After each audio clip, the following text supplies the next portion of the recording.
opposition need to do in this debate, which so far they haven't done, is prove to us that even after years of NATO expanding, after a Cold War, after crippling sanctions and diplomatic isolation that Finland, as part of the EU, already does, why after years and years of NATO doing these things and Russia never having led an aggressive attack on a NATO country, why they now will, because of Finland joining, despite the fact that the leader of the opposition gets up and says, Russia has no beef with Finland, Russia doesn't want to invade Finland, so what's the point of Finland joining in the first place? So I've got 2 points for you today. So firstly, why we think Finland needs to have this protection, and secondly, how we think that this results in a decrease of the power of Russia, which has a huge number of benefits, not only for minorities, but also for the people inside Russia, who are being treated quite badly because of Putin's image that he has to maintain. So this idea of Russia being weakened internally. Before I do that, 2 points of rebuttal. So the first is that he talks about this interest, there's no interest in attacking Finland. So firstly, they've already flown through Finnish airspace and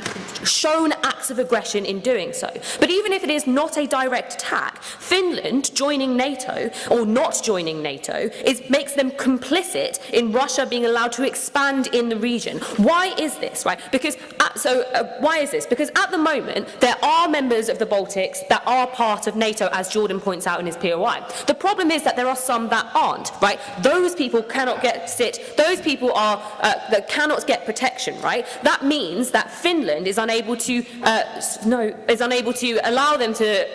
So Finland joining NATO means that NATO is then able to back up Finland and anyone that is in the proximity of Finland. That means that it is harder for Russia to then even go into these countries that aren't protected, even along the ethnic lines that they talk about. The second point he makes is that Russia becomes even more dangerous because Russia is all of a sudden going to feel isolated. The thing is that Russia already feels isolated, and NATO has been expanding for years. The problem is that there are some countries that don't have this protection, and what happens is because Finland is not in NATO, it allows Russia to manipulate and gain even more power. Under our side, all we do is we fill in the gaps. That means maybe Russia does feel more isolated, but it cannot do anything because it would be attacking NATO, and that means that it would cause a huge shitstorm that would not be good for it. And it's just not that stupid. Like, Putin is still a rational actor. So let's quickly go on to my first point as to why Finland needs protection. Go.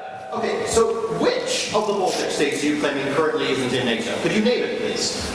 I'm really bad at geography, I'm really, really sorry about that, but I'm fairly certain that the Ukraine, even though it's not a Baltic, I don't know if it's a Baltic state or not, is not part of NATO, but it is close enough that it is a gap that I was speaking about of a country that isn't protected by NATO, and that means that it allows Russia to still go into it. Like, it may be the case that even more countries can join that aren't the Baltics. I'm so sorry, I failed geography. So moving on as to why Finland needs protection. So people rarely go to war at the moment, right? Especially over border disputes. But the thing is that they're still able to mess around with each other and send in things that will cause damage to that state, right? So they're able to send people in to cause problems. So even if Finland has this huge army, as we were told about in the info slide, and I hope you guys know about as well, because the info slide should have been shown to you too, it's an insufficient deterrent, right? Why is this? Because it literally didn't already deter Russia from invading their military space, right? From invading their airspace to show it, but also that it's just not a big enough military for it to be overwhelmingly likely that Russia could not win against Finland. That means that there is still the chance that Russia could win against Finland, and so it's still likely to be more aggressive against Finland. That means that it is better in Finland's interests to be able to protect themselves. So they get this protection firstly on a military basis because they have access to a huge military resources that that NATO has. But secondly, they get the backing in terms of political negotiations by NATO, meaning that Finland is put in a far better position when being able to tackle border disputes that happen in that region than it was before. So now let's talk about the decreasing of the power of Russia. So the status quo is that there are countries that are in that region that aren't part of NATO, right? And so what happens if Finland joins NATO is that they're able to facilitate other people joining NATO. But even if it doesn't, what we're able to do now, so even if it doesn't facilitate those people joining directly, what happens is Finland will be a proxy to NATO for these other countries. This is because everything in that region is so close to each other that anything that happens between Russia and another country results in Finland being affected in some way. That means that when Finland is standing up for both itself, it's now not just Finland on its own, it's Finland backed by NATO. So these countries are then going to, be able to actually have some protection too, even if it's just by proxy. proxy of NATO. No, thank you. So this is how it leads on to weakening Russia. So second point in this. So at the moment, we have these sanctions on the economy of Russia, meaning that it is in incredibly poor condition. But the thing is, it doesn't stop Russia being aggressive, because Russia is able to manipulate the some of the states around it because they don't have enough protection. No, thank you. So instead of the economy collapsing because of the pressure that Russia is putting on them, it means that they're able to still be propped up. As soon as we're able to tie up those loopholes and make it so that Russia is completely isolated and is not able to show its aggression, it means that Russia is then has to stop being aggressive. It has to stop pushing pressure on.